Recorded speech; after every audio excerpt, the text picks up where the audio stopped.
Assalamualaikum warahmatullahi wabarakatuh. Warahmatullahi wabarakatuh. 88,5 MHz Rama FM, top lagunya pasti infonya. Selamat malam pendengar, jumpa kembali bersama Dani Damara ya selama 1 jam ke depan dengan dialog interaktif BIM bersama Inner Motivation yang akan menemani malam pendengar sampai jam 9 nanti selama 1 jam. Dan untuk pendengar yang ingin bertanya-tanya mengenai materi kita pada malam hari ini bisa langsung di WhatsApp kita di 081392696815 atau yang mau telepon bisa langsung di 02753214446. Nah, sebelum kita masuk ke materi kita pada malam hari ini, mungkin kita bisa menyapa terlebih dahulu narasumber kita yang sudah ada datang di studio Rama FM. Selamat malam untuk Dr. Andes Pram Prasetya Ahmad MM. Selamat malam juga Mas Dani. Assalamualaikum warahmatullahi wabarakatuh. Waalaikumsalam warahmatullahi wabarakatuh. Oke, dan mungkin sebelum kita masuk ke tema kita pada malam hari ini Pak, mungkin bisa disapa terlebih dahulu para pendengar kita dimanapun berada. Monggo Pak Pram. Terima kasih Mas Dani. Assalamualaikum warahmatullahi wabarakatuh. Para pendengar Rama FM yang berbahagia di mana saja berada. Alhamdulillah malam hari ini kita bisa bertemu lagi dalam acara BIM. Dan untuk malam hari ini kita istilahnya kembali ke laptop itu ya. Jadi kita mulai fokus ke motivasi. Para pendengar Rama yang berbahagia. Jadi kalau kita bicara tentang motivasi memang menjadi hal yang sangat luas dan khusus untuk malam hari ini berkaitan dengan kalender akademik ya, berkaitan dengan agenda adik-adik kita yang ada di anak-anak kita atau mungkin cucu kita yang ada di SD ataupun SMP, karena sebentar lagi kalau tidak itu udah jadwal sekitar tanggal 14 Mei ini nanti sampai tanggal berapa ya, 20 ada ujian di sekolah. Dan ini menjadi suatu yang agak unik ya, berbeda dengan tahun sebelumnya.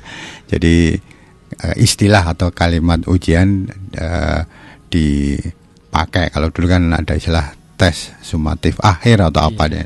Nah, begitu dengar ujian kan jadi beda.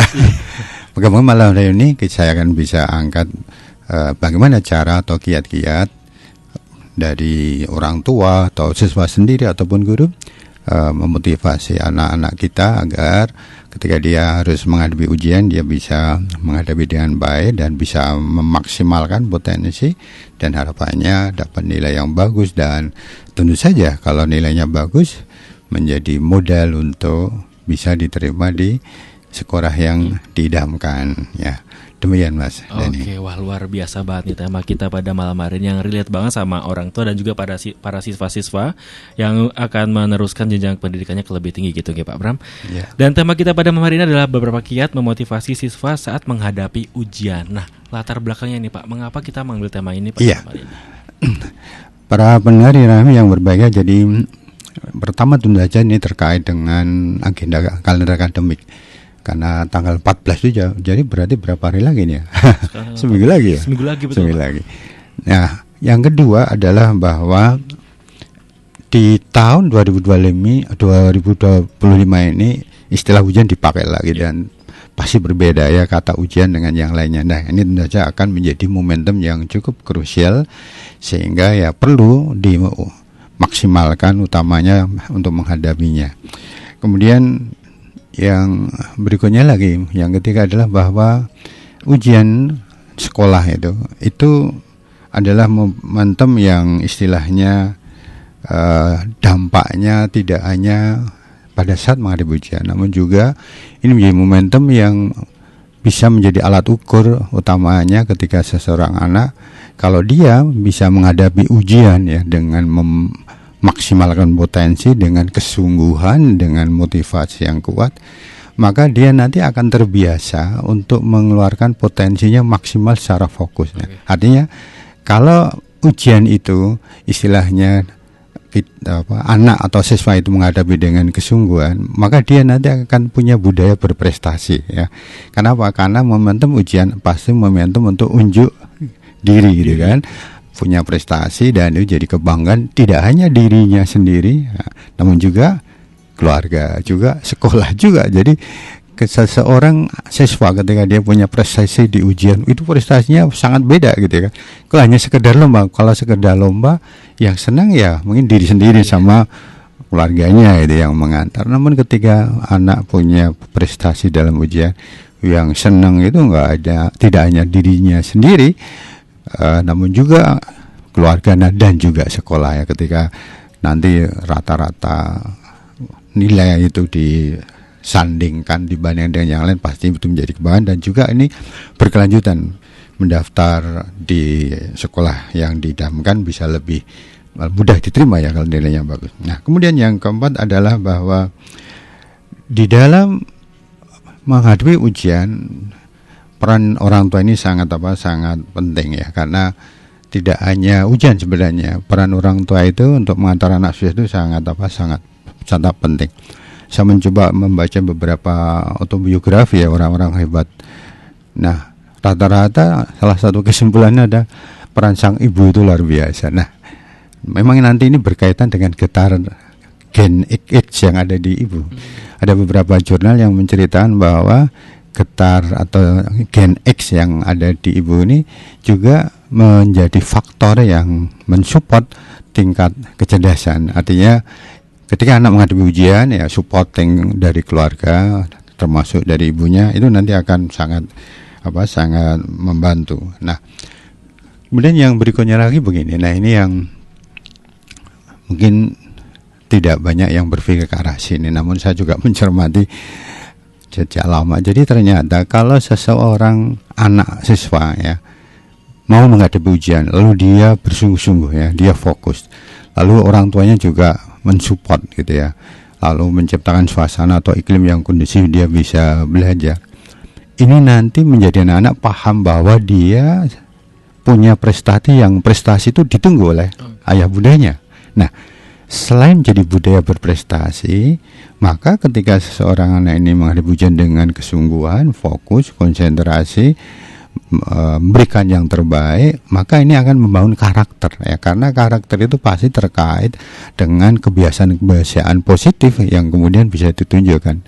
Dan prestasi, sekali lagi prestasi ujian ini adalah momentum yang menjadikan diri seorang anak itu bisa mengerti dan bahkan kemudian dia jadi sadar bahwa dia itu punya kemampuan yang menjadi kebanggaan yang lainnya. Jadi karena ya, karena memang ujian itu adalah kesempatan untuk menunjukkan yang terbaik.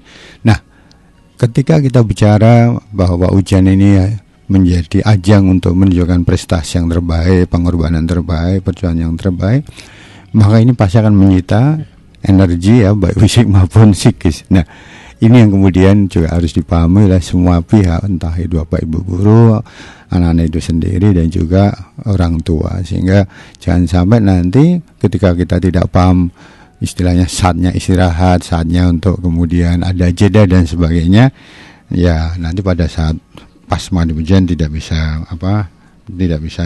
maksimal. Dan tentu saja saya melihat ada beberapa perubahan kebijakan dari negara, dari pemerintah terkait dengan pendidikan, dan tentu saja ini menjadi pola yang baru yang berbeda. Namun tentu saja orientasi pendidikan nampaknya ke depan sudah mengarah kepada nilai-nilai prestasi, budaya berprestasi, dan juga kemandirian, karena memang ini menjadi salah satu elemen yang ditunjukkan di dalam Undang-Undang 20 tahun 2003 pasal 3 ada 8 elemen, dan salah satunya selain bertakwa, cerdas, mandiri. Nah, ini mandiri ini menjadi hal yang nampaknya mulai dimaksimalkan oleh negara, oleh pemerintah. Demikian Mas Dani. Oke, luar biasa banget tema kita pada malam hari ini. Jadi untuk para pendengar kita yang ingin bertanya-tanya, ini bisa melalui WhatsApp atau SMS-nya di 081392696815. Langsung pertanyakan aja apa yang ingin ditanyakan, dan juga melalui line teleponnya bisa di 0275 321 446. Nah, Pak Pram nih, bagaimana kondisi siswa menghadapi ujian sehingga perlu dikasih motivasi nih Pak Pram? Baik Mas Dani, para pendengar Irahim yang berbahagia, saya mengembangkan metode motivasi untuk siswa itu sudah cukup lama, sejak 2002, cukup lama. Dan waktu itu saya mencoba menjawab dari kegelisahan seorang kepala sekolah, Pak Pram, ini anak-anak sebelum ujian kok sudah merasa putus asa ya. sebelum ujian sudah ketakut, sudah cemas ya. Bahkan dulu pernah ada kasus kan di Projo juga, di suatu sekolah menengah, karena saking takutnya menghadapi ujian kalau ya sampai akhirnya mengambil jalan pintas.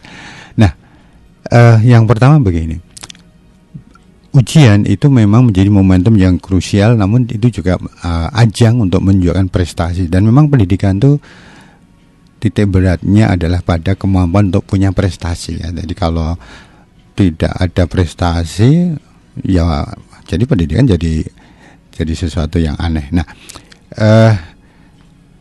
pada umumnya anak-anak atau siswa ketika menghadapi ujian, saya juga pernah ya sedikit survei tanya ya, saya juga tanya pada anak-anak yang tempat saya atau pada saat kegiatan meditasi, rata adalah mereka pada kondisi yang gamang ya, gamang.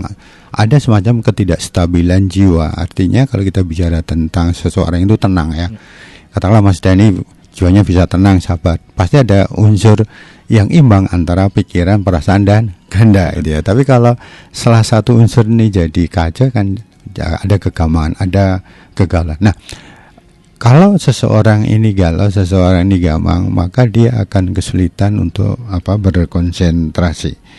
Dan tentu saja kalau seseorang dalam kondisi gelisah atau gamang, maka dia rentan terhadap perubahan emosi gitu ya. Nah, ini yang kemudian harus dipahami baik oleh guru, oleh para orang tua. Makanya kadang-kadang kalau mohon maaf ya, dulu kan kadang-kadang ada sekolah ketika sebulan sebelum ujian ditulis ujian 30 hari lagi. Ujian tinggal 20 hari lagi. Itu adalah bentuk-bentuk motivasi yang tidak produktif ya, itu kontraproduktif karena menciptakan kecemasan ya. Padahal menghadapi ujian itu butuh kerja otak yang bagus. Nah, kerja otak yang bagus itu butuh tenang gitu, butuh tenang. Nah kegelisahan ini yang harus kita pahami. Tentu saja kita harus ambil posisi yang bisa ya bisa memastikan anak itu, siswa itu tenang atau nyaman, sehingga peran orang tua lah ini yang nanti juga kita akan kupas banyak. Pada saat anak menghadapi ujian berbeda dengan tidak ujian. Kenapa? Karena tadi kegelisahan, kegemaran itu cukup tinggi, sehingga orang tua harus harus lebih sabar, harus bisa juga menjaga ketenangan, harus bisa menjaga suasana batin dan sebagainya ya. Lalu ketika memberikan motivasi ya berbeda dengan saat sekolah biasa gitu ya. Nah, nanti kita kupas itu. Nah, termasuk juga yang penting ini teman-teman guru juga. Jadi hindari kita, utamanya teman-teman guru ini, memotivasi dengan ancaman ya, dengan ancaman awas kamu kalau nanti nilainya hanya sekian kamu tidak bisa diterima ini. Nah, itu kan bentuk ancaman. Atau kalau kamu tidak bisa nilai bagus kamu jadi orang yang celaka dan sebagainya. Nah, artinya kita jangan sampai menambah kegelisahan anak itu ya. Jangan sampai kita jadi faktor yang malah anak jadi gelisah. Karena memang setiap anak yang menghadapi ujian, bahkan ujian apapun ya, kompetisi apapun itu kan kita menghadapi saat hari hanya itu kan pasti ada semacam kegelisahan. Itu yang pertama. Yang kedua adalah bahwa anak itu kalau menghadapi ujian ya, itu biasanya ada gangguan pada percaya diri ya. Pada saat tidak ujian mungkin ya percaya dirinya bagus, tidak ada masalah. Namun pada saat ujian jadi agak beda. Nah, konteks percaya diri ini memang harus dipahami, sehingga beberapa teknik motivasi yang menjadikan anak semakin percaya diri itu harus dimaksimalkan. Dan ini yang kemudian harus kita kuasai ya. Peran orang tua untuk menggunakan teknik-teknik afirmasi, menggunakan kalimat-kalimat positif, meyakinkan bahwa anak itu bisa menghadapi ujian menjadi hal yang penting ya. Maka sekali lagi orang tua, guru ya hindari menggunakan komunikasi yang sifatnya menakut-nakuti atau mengancam gitu ya, mengancam. Wah, ini karena apa ya? Tadi saya sudah sampaikan bahwa ujian itu adalah saat yang krusial. Sehingga katakanlah begini, ada seorang tua mungkin salah di dalam motivasi, dia mengatakan awas kalau kamu nanti nilainya jelek kamu tidak diajak piknik umpamanya. Kalau dia ngomong pada saat tidak ujian dan ujian, itu bedanya jauh banget ya. Pada saat ujian, kalimat-kalimat negatif yang diterima oleh seorang anak itu akan disimpan dalam waktu yang lama ya. artinya itu nanti akan berdampak pada traumatik selanjutnya. Sehingga saya berharap, kami sarankan, hindari kita menggunakan motivasi di dalam mengadu hujan itu dengan kalimat-kalimat yang sifatnya kontraproduktif. Karena karena tadi anak itu dalam kondisi kurang percaya diri. Kemudian yang ketiga adalah bahwa rata-rata anak menghadapi ujian, mungkin juga guru juga ya. Itu ada kecemasan ya, cemas ya. Guru juga, apalagi sekolah, wah ini jangan-jangan nanti kalau ujian ada tidak yang lancar atau ini jelek kan. Nah, kecemasan ini harus diatasi. Biasanya cemas ini dikaitkan dengan rasa takut ya. Mereka yang takut biasanya akan cenderung memiliki jiwa cemas. Nah, kalau sudah cemas, nggak mungkin konsentrasi. Ibarat belajar nggak mungkin masuk ya. Oleh karenanya salah satu metode untuk cemas yang nanti juga saya uraikan adalah bagaimana kita lebih menciptakan suasana yang harmonis kalau itu di rumah. Kemudian juga meningkatkan kedekatan pada Sang Pencipta, pada Allah Subhanahu wa taala, Tuhan Yang Maha Esa, dengan doa dan sebagainya. Nah, ini insya Allah bisa membantu. Dalam konteks lainnya, ya ini kadang-kadang aja kecemasan ini juga berdampak pada fisik ya, pada fisik. Maka pada saat orang atau anak ujian itu kadang-kadang ada juga sih gangguan fisik itu, kadang-kadang jadi demam, kadang-kadang jadi diare, kadang-kadang jadi apalagi kepala jadi pusing gitu ya. Terjadi. Ya. Oleh karena saya berikan juga beberapa saran begini. Pada saat menghadapi ujian itu pasti anak itu punya yang namanya titik letih yang cukup tinggi ya. Makanya kalau saya menggunakan metode kalau kita biar lepas ya, karena titik letih itu tidak hanya bicara tentang bagian tubuh kita yang jadi letih ya, namun juga ada memori dalam bentuk data yang itu membebani kalau kemudian tidak kita hilangkan ya. Makanya saya menyarankan kalau pas ujian ini ada baiknya biasakan cuci tangan, kaki dengan air garam hangat. Kenapa? Karena air garam ini ada unsur natriumnya, dan natrium itu begitu larut di air, ketika dia ketemu dengan udara maka dia akan meledak. Nah, ledakan ini akan melepas rasa letih dan sebagainya. Dan ini akan juga meningkatkan istilah saya elektrik tubuh ya. Makanya kalau mandi garam juga bagus ya, mandi garam yang ya tentu saja garam yang baik lah, yang Roco punya garam yang bagus bisa dimanfaatkan untuk banyak hal. Nah, kemudian yang keempat adalah kebingungan dan juga menurunnya pada harapan. Kebingungan ini biasanya sangat terkait dengan apa yang kemudian harus dilakukan setelah ujian ya. Oleh karenanya menetapkan cita-cita. Jadi sekali lagi, anak-anak baik usia SD, SMP ini sudah harus punya cita-cita. Dan cita-cita itu tidak boleh hanya sekedar jangka pendek ya. Jangka pendeknya saya lulus gitu kan. Cita-cita itu harus ada jangka menengahnya atau bahkan jangka panjang. Setidaknya menentukan saya setelah SD saya merencanakan di sekolah ini, setelah saya SMP saya merencanakan sekolah di sini, di sana dan sebagainya, atau ke pondok dan sebagainya. Tapi yang paling bagus sebenarnya anak itu sejak SMP utamanya, kalau di SD ya paling nggak kelas 4 itu sudah merencanakan gambaran profesi kelak yang akan dijadikan cita-cita dia. Kenapa? Karena sangat beda. Ada banyak kajian, banyak penelitian bedanya anak yang belajar demi angka, demi nilai ya. Berbeda dengan anak yang belajar demi cita-cita. Dan itu sudah pernah diteliti bahkan sampai level universitas internasional ya. Ada yang mengatakan bahwa ketika ini dia di satu negara besar itu ya, di Harvard University, dia menemukan atau dalam survei atau penelitian mereka bahwa anak-anak yang sukses ya, dia kan dari lulusannya dia yang sukses itu adalah yang sejak awal SMP atau di SMA-nya itu ya sudah punya cita-cita, karena mereka akan fokus gitu ya. Oleh karenanya agar pada saat ujian nih anak ini istilahnya terhindar dari perasaan cemas pada harapan, kurang yakin dengan cita-cita dengan kemampuannya, maka tegaskan cita-cita ya. Tegaskan cita-cita sehingga ya ini menjadi satu metode untuk dilakukan oleh orang tua atau bahkan juga teman-teman guru. Nah, kemudian yang berikutnya lagi, biasanya kalau menghadapi ujian itu justru anak-anak itu udah jenuh belajar. Saya kalau mengisi acara beberapa motivasi itu, mesti yang saya dengar yang mereka bilang adalah jenuh gitu kan. Saya bikin semacam scan alternatif jenuh. Nah, kenapa jenuh? Biasanya ini terkait dengan banyak hal. Namun yang paling krusial tentu saja tidak bisa mengatur keletihan belajar dan juga tidak bisa mengendalikan diri untuk tidak tergantung pada gadget gitu ya. Nah, ini berdampak pada keletihan.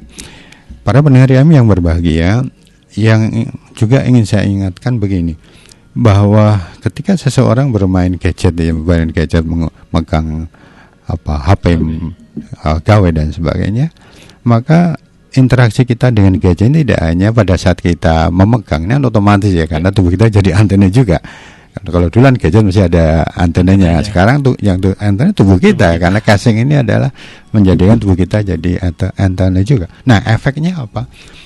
Efeknya tubuh kita itu ada yang namanya endapan residu frekuensi ya. Saya pernah membaca beberapa artikel, beberapa metode yang dilakukan di Jepang itu adalah metode gimana kalau mereka mencuci pakaian itu bisa melepas residu frekuensi, karena residu frekuensi yang menempel di tubuh itu juga mengurangi potensi. Oleh karenanya ini juga boleh jadi berdampak pada meningkatnya penyakit degeneratif gitu ya, penyakit degeneratif artinya ya usia sekian biasanya sakitnya ini gitu kan. Katakanlah penyakit atau tekanan darah tinggi itu diderita orang-orang yang usianya 45. Sekarang meningkatnya adalah usia 30 atau bahkan 20 sudah ada kasus-kasus. Nah, ini contoh. Nah, oleh karenanya mengurangi penggunaan gadget ini juga akan membantu biar anak-anak itu tidak terlalu letih. Oleh karena saya juga ingin sampaikan pada anak-anak, pada para siswa, bahwa gadget ini memang jadi alat bantu, namun jangan kemudian kita terlalu diperbudak dengan terus memegang gadget ya. Kenapa? Karena frekuensi itu nempel di tubuh ya. Contoh mama gini ya, Mas Dani, Mas Dani membawa durian itu ya, mungkin duriannya hanya 5 di mobil. Ketika duriannya turun, baunya durian masih ada atau tidak? Masih ada. Disemprot minyak wangi ya, masih ada. Kenapa? Karena bau durian itu kayak frekuensi yang dia menempel di seluruh dinding yang ada di mobil itu ya. Nah, karena bentuknya frekuensi, meskipun diusap-usap, digosok-gosok, karena bentuknya frekuensi nggak bisa. Sama dengan gadget. Nah, ini yang kemudian kadang menciptakan rasa letih yang berlebihan. Nah, ini yang kemudian harus dipahami. Jadi karena ujian saja sudah letih, apalagi kalau nanti anak-anak tidak diingatkan membatasi penggunaan gadget itu ya. Oke, kemudian yang berikutnya adalah bahwa pada umumnya anak-anak ketika mau ujian itu justru memiliki istilahnya ya motivasi yang rendah, artinya semangat kadang-kadang menurun. Nah, ini nanti perlu dibantu banyak cara. Dan yang terakhir, bahwa anak-anak yang sedang menghadapi ujian biasanya dia ketelitannya, kecermatannya itu malah berkurang ya. Cermat, teliti, padahal di era sekarang ini kan beberapa metode ujian itu kan menggunakan istilahnya UTBK kalau di perguruan tinggi ya, ujian tulis berbasis komputer ya.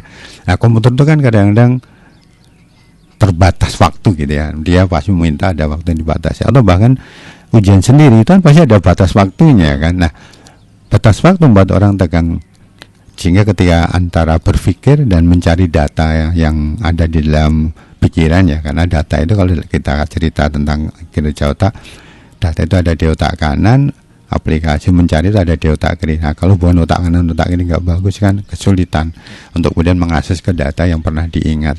Nah, salah satu metode meningkatkan kecepatan antara yang kita inginkan dengan data yang sudah ada ya. Artinya anak kan pasti ketika dia membaca, kalau dia ingat kan jadi cepat menemukan jawaban. Nah, di dalam sistem otak itu ada yang namanya SARA ya. Ada yang istilahnya penghubung otak kanan dan otak kiri ya.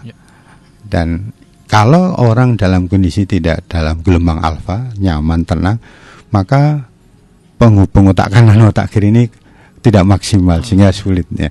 Oleh karenanya istilahnya tadi kalau kita memahami ya bahwa anak-anak Madhubujan itu biasanya kecermatan, ketelitaannya berang, maka kita perlu mengingatkan tentu aja dengan mengawali belajar dengan doa, mengawali belajar dengan mengerjakan soal juga dengan ketenangan, diciptakan ketenangan dengan teknik-teknik, istilahnya adalah teknik relaksasi. Jadi ada suatu metode sederhana dari beberapa metode yang saya belajar banyak dari hipno maupun NLP. Kalau kita akan meningkatkan daya ingat yang tajam, biar otak kita ini istilahnya antara kanan kiri itu nyambung, data juga bisa tersajikan. Salah satu metodenya adalah dengan relaksasi. Relaksasi ini banyak cara, bisa dengan musik, bisa dengan imajinasi.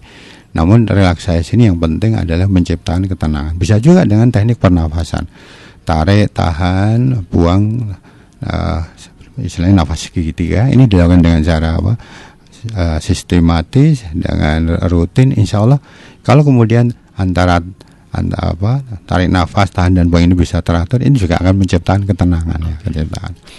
Ada beberapa metode menciptakan tenang itu biar lebih cermat, lebih teliti, yaitu dengan relaksasi. Relaksasi bisa juga dengan imajinasi.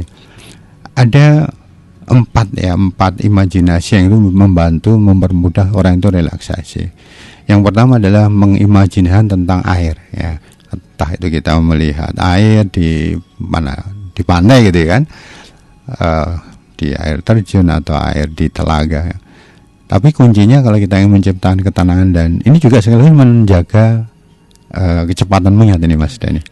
Jadi kalau kita mengimajinasi dan teknik melihat pantai ya, kita harus fokus. Kalau kita membayangkan pantai, kita lihat, kita merasa yang pertama adalah apa yang paling dimain di pantai. Mungkin debur ombak gitu kan, suara ombak. Kita fokus suara ombak. Lalu kita melihat ombak yang besar itu kita lihat, ya, kita fokus. Lalu juga kita lihat warna-warnanya, kita lihat warna laut yang biru, laut yang ada buih-buih yang putih, lalu ada warna pasir, warna langit. Nah, kita fokus ke warna-warna. Jadi setelah suara, warna, kemudian suara kan ya macam-macam juga kan, ada suara ombak, suara burung yang melintas. Namun juga yang berikutnya ada rasa. Kalau kita di pantai merasakan lembutnya pasir, ya dinginnya air. Nah, kemudian juga rasanya jadi bahagianya. Nah, ini adalah metode untuk menciptakan relaksasi. Tapi konteksnya nanti akan menciptakan hubungan antara otak kanan dan otak kiri yang bagus, keseimbangannya jadi bagus. Nah, itu salah satu relaksasi. Reaksi berikutnya lagi adalah imajinasi tentang pegunungan, tentang taman. Hanya itu ya. Jadi kalau imajinasi saya ingin tenang, tapi imajinasinya di mall, ya nggak jadi. Hanya ada pantai, telaga, pegunungan dan taman, tamannya. Jadi taman yang bunga itu bisa. Nah, sekarang mudah kan anak mencari itu semua di pakai laptop bisa cari bagaimana tentang pantai ya. Karena itu nanti membantu untuk kinerja otak. Nah, itu beberapa hal yang istilahnya menjadi menjadi kondisi di mana anak pada ujian seperti itu. Demikian Mas. Oke, terima kasih Pak Bram, luar biasa banget nih tambah kita pada malam hari, dan masih ada waktu lumayan banyak juga kita akan mengupas terkait dengan kiat memotivasi siswa saat menghadapi ujian, karena ternyata emang untuk memotivasi siswa saat ujian ini tidak cuma orang tua dan anak aja, tapi guru juga berkontribusi gitu ya Pak Bram untuk masalah ini ya. Nah, saja nih Pak Bram nih, apa nih yang harus dilakukan orang tua agar memotivasi ini berjalan efektif? Ya. Para pendengar Irami yang berbahagia, memang era sekarang ini yang namanya pendidikan anak baik SD, SMP, juga SLTA, SMA, itu harus ada peran orang tua ya. Jadi parenting, bagaimana pola asuh itu menjadi hal yang sebaiknya dilakukan. Saya ingin sampaikan beberapa hal ini khusus untuk orang tua. Tentu saja Bapak Ibu guru yang jadi orang tua kan ya bisa juga. Jadi begini, yang pertama adalah kalau kita ingin efektif memotivasi anak, yang pertama harus ada pemahaman bahwa kita ini jadi teladannya anak. Ini harus ada dulu. Karena apa? Karena ketika orang tua memposisikan ingin jadi teladan ya, teladan tentu saja sesuatu yang bisa dicontoh kebaikannya. Nah, ketika ayah dan ibu bisa mempunyai sebagai jadi teladan, maka anak itu kalau di rumah, ada satu visi yang sama ya. Kenapa? Karena kalau anak di rumah orang tuanya sudah visinya sama ingin jadi teladan, itu nanti beda ya, beda sekali dengan kondisi anak itu ya. Yang kedua adalah hindari atau jauhkan orang tua ini dalam kondisi yang negatif ya. Ya harus ditekan ya, rasa cemas, rasa gelisah, rasa ketakutan diatasi ya, diatasi. Jadi kalau kemudian ketakutan udah tingkatkan doa gitu ya. Atau mungkin cemas, coba kemudian istilahnya tenangkan dengan banyak cara. Jadi jangan sampai orang tua itu di rumah membawa rasa cemas, rasa takut dan sebagainya. Kadang-kadang ya orang tua tidak bisa menghindari kondisi negatif dari kerja, dari tempat mana saja dia bekerja. Oleh karena saya menyarankan pada Bapak Ibu orang tua, kalau Anda bekerja sebelum pulang ke rumah, ini saran saya, cuci tangan di air yang mengalir. Jadi tangan dicuci. Hanya saja pada saat mencuci itu ada afirmasi di dalam pikiran, yaitu apa? Berniatlah mengalirkan letih, kesal, dan kejelekan diri. Jadi 3 hal. Ya Allah, umpamanya begini, yang muslim umpamanya, ya Allah, saya berniat mengalirkan letih saya, kesal saya, dan kejelekan saya.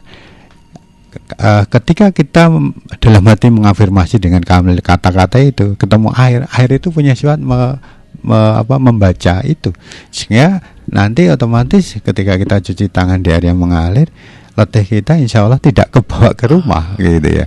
Nah, kenapa? Kalau kemudian rumah menjadi tempat sampahnya keletihan kita, kekesalan kita, atau kekecewaan kita, atau ketakutan kita, kan akumulasi ini menjadi sesuatu yang juga dirasakan oleh anak-anak itu. Oleh karenanya Bapak Ibu biasakan ya, ini juga menjadi metode yang seringkali saya berikan pada orang tua yang berkonsultasi, dan mereka jadi rumah ini anak yang biasanya tidak betah belajar dengan metode ini sekarang jadi betah gitu ya. Nah, itu menjadi yang kedua. Yang ketiga kemudian yang harus dilakukan oleh orang tua adalah jaga harmonisasi dengan pasangan.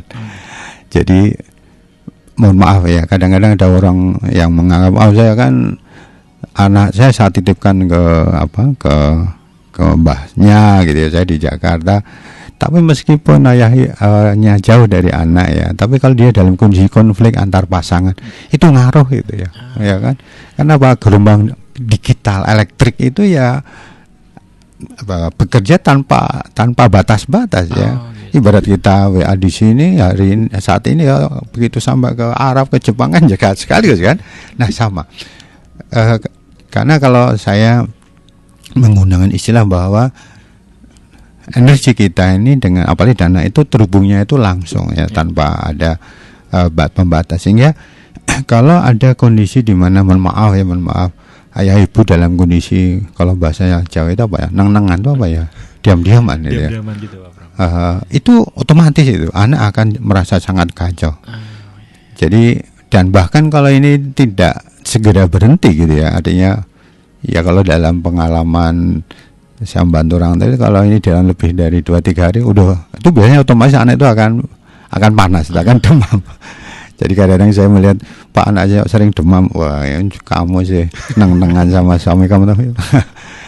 Karena itu nggak jadi tutupi ya. Oleh karenanya pada saat anak mandi ujian, pastikan Bapak Ibu dalam kondisi yang bisa menjaga hubungan yang harmonis. Ibarat kalau mau marah tulis saja. Artinya tulis. Kalau enggak WA lah sama Bu, ini saya mau marah gitu. Dan enggak usah diomongin kan. Kenapa? Karena kalau sampai di rumah itu ada pertengkaran, perselisihan, ini ngefek sekali ke anak. Makanya hati-hati, jaga komunikasi. Ya kalau kepapatnya harus bertengkar, ya ajak kalon-alon atau apa, biar jauh dari rumah. Sekali lagi ini penting ya. Bahkan diam-diaman saja itu berdampak ya. Saya sudah banyak sekali membantu orang tua yang anaknya jadi kacau gara-gara komunikasi batin pasangan yang tidak bagus ya. Jadi harus satu visi, sang ayah sang ibu itu sama, dan istilahnya tidak peduli tempatnya meskipun jauh, tetap jaga rasa. Kemudian juga Bapak Ibu orang tua juga selain bisa membantu bisa menciptakan harmonis komunikasi dengan pasangan juga dengan orang lain. Karena kalau kemudian sang orang tua punya perasaan jengkel, berdedek, benci, bahkan dendam dengan orang lain, dan itu dibawa-bawa di rumah, itu juga ngefek ke anak. Oleh karenanya biasalah untuk mudah memaafkan, biarkan istilahnya semuanya kita kembalikan pada Tuhan, pada Allah, dan kemudian kita istilahnya fokus ke anak ya. Jangan sampai kita lupa istilahnya berjuang untuk anak kita, kemudian bahkan terjebak untuk emosi. Maka fokuslah ke anak. Kemudian yang berikutnya lagi adalah ada kemampuan yang saya sebut adalah kemampuan meletakkan beban. Banyak cara kemampuan meletakkan beban.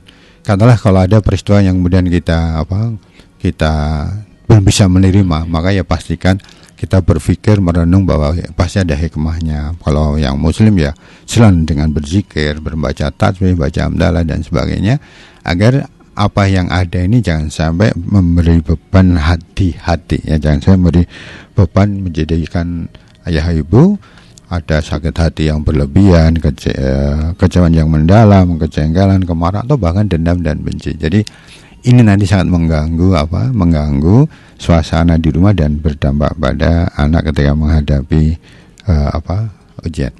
Nah, kemudian yang berikutnya lagi adalah ada yang namanya keinginan membantu itu harus kuat. Jangan sampai pada saat anak menghadapi ujian, bapak ibu orang tua ini dalam kondisi yang malas-malasan, istilahnya berlama-lama dalam galau gitu kan, berlama-lama untuk tidak segera move on dan sebagainya. Nah, ini akan berdampak pada anak yang sedang menghadapi ujian. Kenapa? Karena tadi dia sangat peka, dia rentan terhadap perubahan emosi. Demikian Mas Dani. Oke, luar biasa banget emang ini tema kita pada malam hari ini. Untuk pendengar yang mau bertanya-tanya, ini sudah ada yang bertanya nih Pak di WhatsApp-nya Irama FM nih Pak.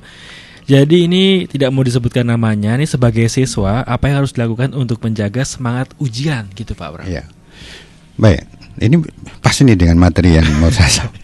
Jadi sekarang bagaimana kita memotivasi? Pertama untuk anak. Jadi ketika dia ingin menjaga agar dia tetap termotivasi pada ujian, ini cukup banyak nih Mas atau Mbak ini ya. Yang pertama, saya sarankan rutin berdoa dengan fokus ya. Jadi begini.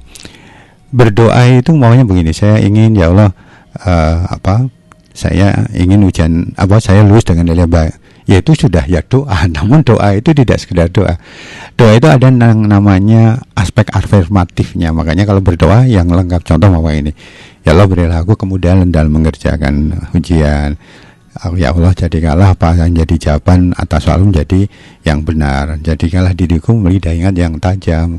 Jikalau aku saat ada ujian, aku mendapat diberi kecermatan, ketelitian, diberikan kemampuan untuk fokus dan konsentrasi. Jadi ada beberapa kalimat-kalimat positif terkait dengan kualitas menghadapi ujian. Karena apa? Ini nanti mengafirmasi. Ya, jadi jangan sampai berdoa dengan ya sekedar itu ya, sekedar. Termasuk begini, mohon maaf, kalau ini Mbak atau Mas ini minta didoain, kalau ketemu Pak D, saya doain biar menghadapi ujiannya baik. Kan Pak D kan jawab ya beliau ya saja, itu hanya berhenti di situ. Tapi kalau kemudian pada orang tua, pada yang lainnya bilang gitu ya, rincian doa itu kayak apa bisa tenang di ujian, kemudian diberi kemudahan, dan setelah ujian bisa diterima. Jadi doa bukan sekedar, namun sudah sesuatu yang itu membantu mengafirmatif. Ini mengatasi banyak hal. Kenapa? Kalau seseorang anak ini paham, dia tidak sendiri ya. Kenapa? Dia didoain banyak pihak ya, orang tua, sanak saudara. Ketidaksendirian ini akan membuat dia percaya diri. Makanya minta doa, minta didoain itu bukan sekedar komunikasi, itu juga salah satu metode untuk menjaga percaya diri. Nah, itu yang pertama, doa. Yang kedua adalah mengafirmasi diri.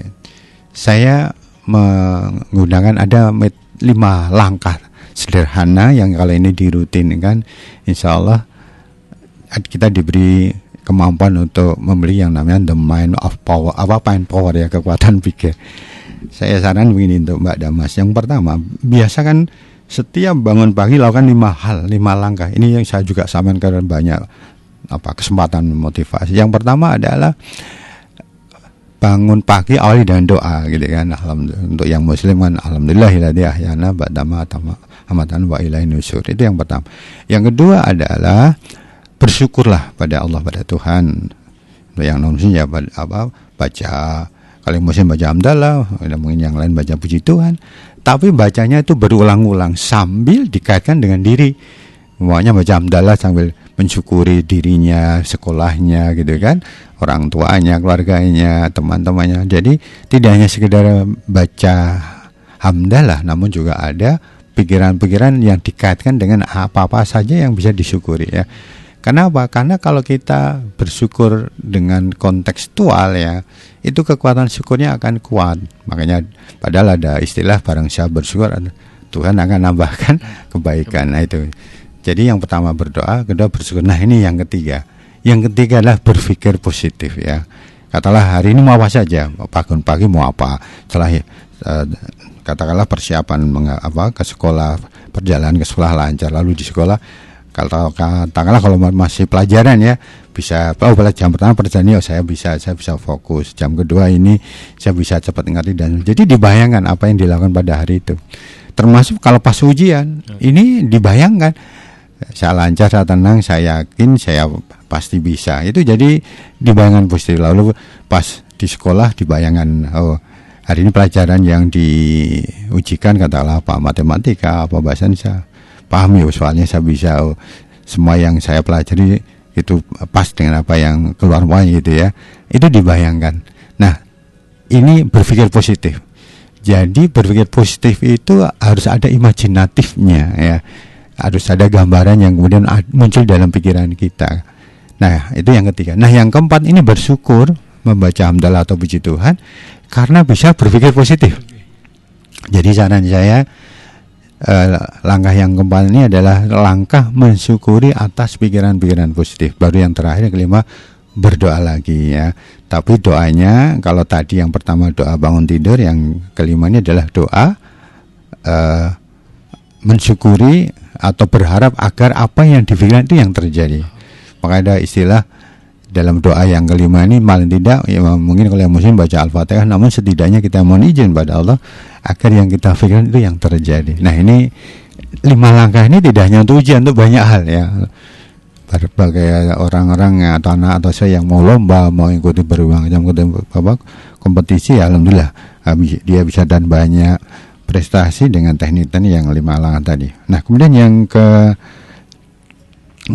ketiga ya, kalau kita ingin punya motivasi adalah kita harus memperkuat rasa yakin kita pada harapan. Ada metode yang namanya self afirmasi. Metodenya adalah kita melihat di cermin ya, nah ini ada atau anak ya, jika cermin, lalu kita bilang kamu pasti bisa mengerjakan dengan baik, kamu hari ini pasti bisa fokus, hari ini kamu bisa konsentrasi. Jadi kita berkata pada diri kita di cermin. Ya. Jadi ini untuk apa? Untuk meyakinkan ya. Kenapa? Kalau kita sudah menyatu ya antara keinginan yang ekspresi fisik kita ke hati kita, ke pikiran kita, maka pada saat kita menghadapi ujian kita bisa konsentrasinya bagus ya. Kalau konsentrasinya bagus, pasti dayangan juga akan bagus ya, karena memori itu menjadi lebih tersambung gitu ya. Makanya tadi memori di otak kanan itu ada yang namanya RAS ya, Reticular Activity System gitu. Jadi sistem yang menghubungkan antara otak kanan dan kiri. Nah kemudian yang berikutnya lagi ada metode juga, ini masih terkait dengan afirmasi, yaitu menuliskan. Katakanlah ditulis di kamar, di ruang adik atau ruang belajar, ada tulisan ujian SMP di mana ya, 2025 saya bisa nilainya bisa bagus, halus dengan nilai yang memuaskan. Saya yakin saya bisa bikin tulisan itu. Dengan kita membaca tulisan itu tiap hari, itu akan menjadikan kita memiliki keinginan yang kuat untuk berprestasi ya. Jadi biarlah tulisan positif di kamar yang tempat anak-anak atau adik-adik ini belajar. Nah, kemudian yang berikutnya lagi, niatkan pada saat menghadapi ujian, berikan yang terbaik ya, do the best, berikan yang terbaik. Maknanya apa?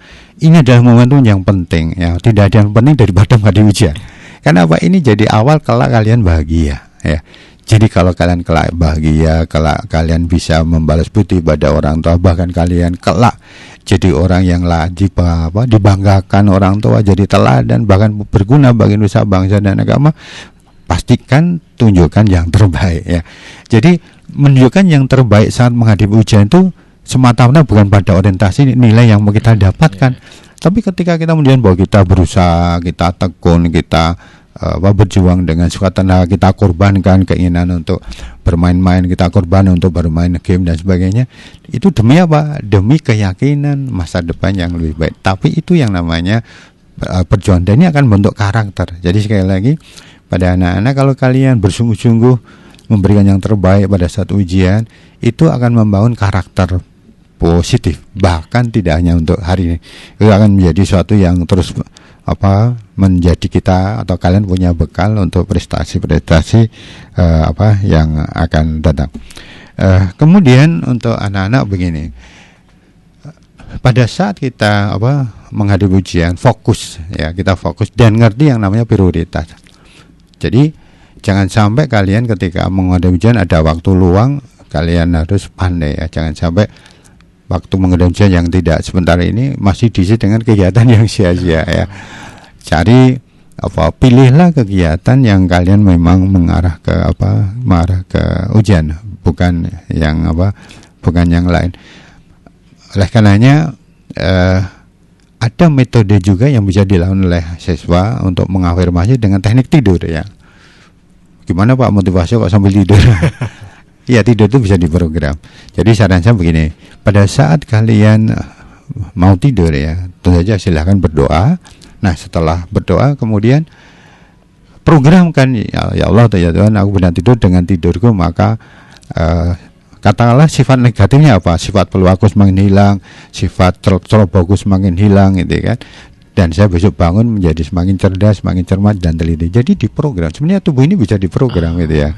Oleh karenanya ini menjadi sesuatu yang sebenarnya bermanfaat untuk anak-anak. Nah, itu mungkin sekali aja ya. Karena ini waktunya hampir. Nah, sekarang untuk orang tua, tadi untuk untuk anak. Sekarang meskipun ya untuk anak masih banyak itu ya metode-metodenya. Saya menyarankan kalau mau masuk ruang ujian, langkah-langkahlah dengan kaki kanan. Kemudian jangan bicara sampai ketemu tempat duduk, karena kalau kita bisa fokus konsentrasi di awal, kita mudah konsentrasi berikutnya. Baik, sekarang untuk orang tua, apa yang harus dilakukan orang tua agar anak itu sukses? Pertama adalah mendoakan ya, mendoakan, dan kalau bisa doa anak dan orang tua kalau bisa simetris ya, jadi sama ya.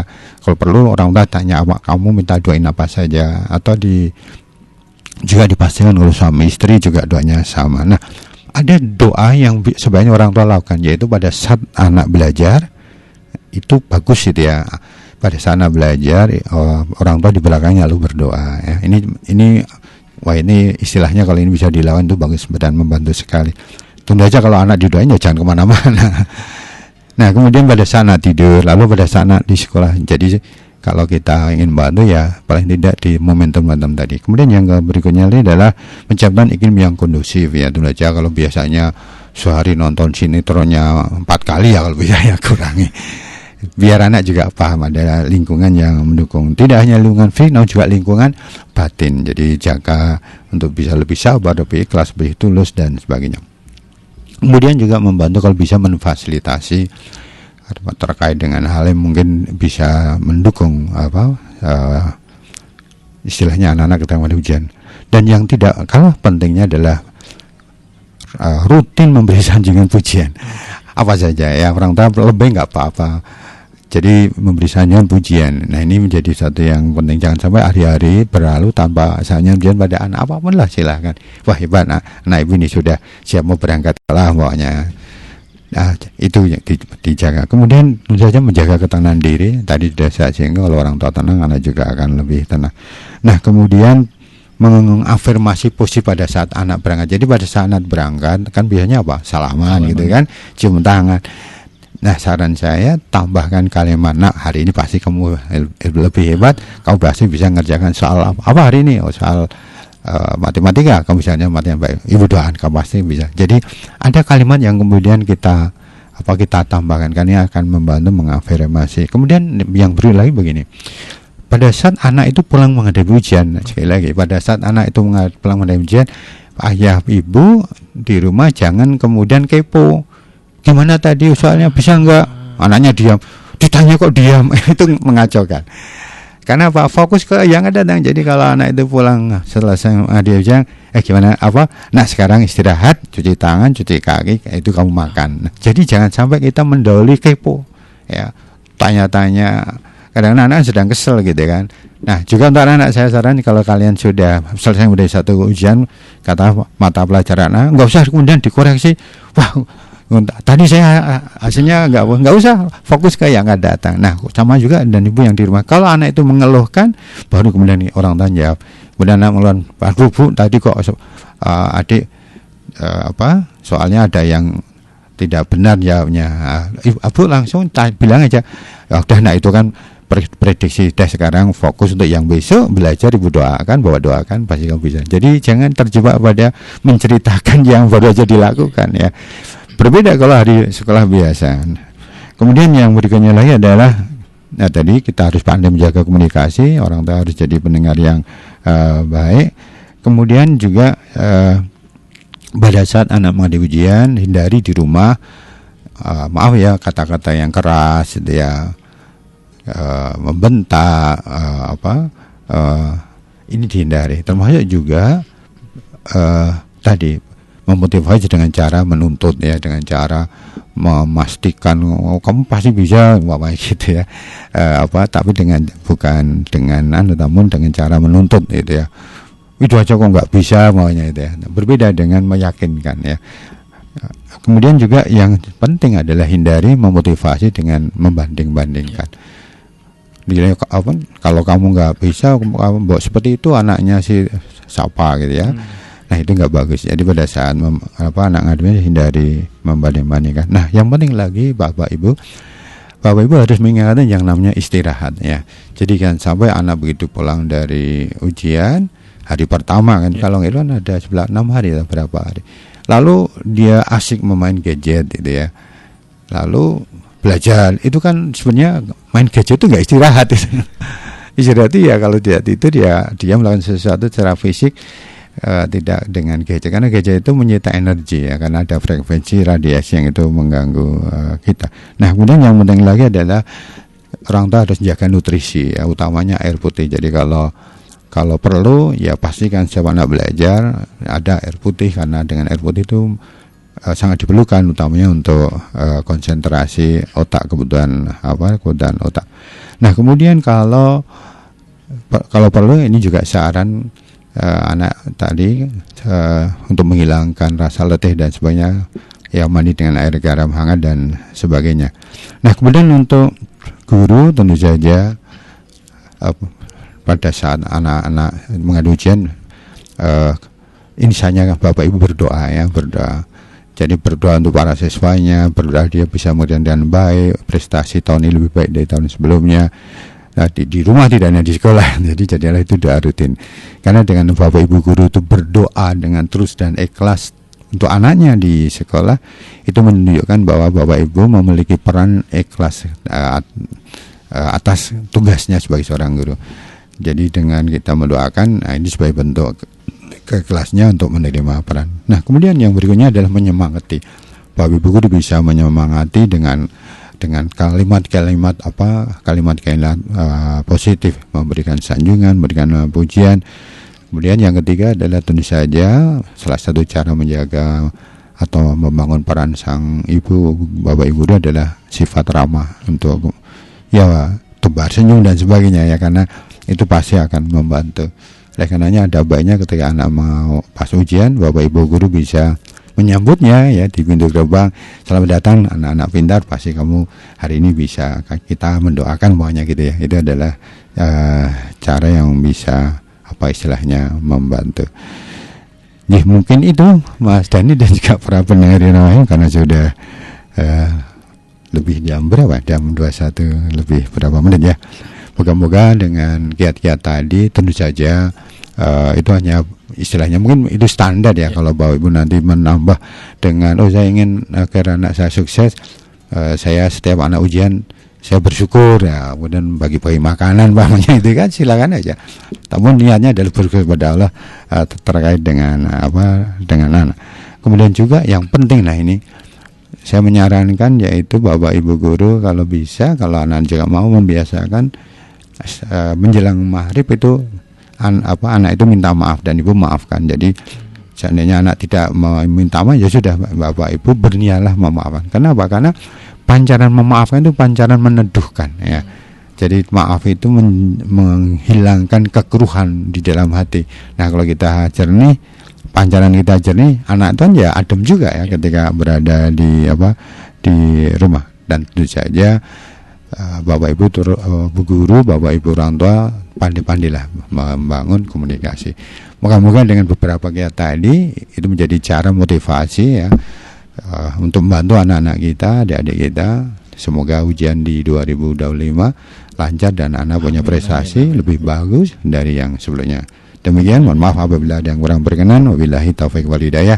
Assalamualaikum warahmatullahi wabarakatuh. Waalaikumsalam warahmatullahi wabarakatuh. Dan terima kasih untuk Pak Pram atas dialog interaktif kita selama 1 jam ini bersama Inner Motivation, dengan tema yang sangat menarik sekali ya, beberapa kiat memotivasi siswa saat menghadapi ujian. Semoga bisa bermanfaat untuk Bapak Ibu dan juga gurunya juga bermanfaat tentunya. Dan untuk pendengar yang ingin menyimak siaran ulang kita bisa di YouTube Irama FM, langsung aja subscribe di LPPL Radio Irama FM Purworejo, dan itu ada full video gitu ya. Dan demikian dialog interaktif bersama Inner Motivation. Jangan lewatkan, setelah ini dapat diikuti Harmoni Keroncong bersama saya Dani Damar.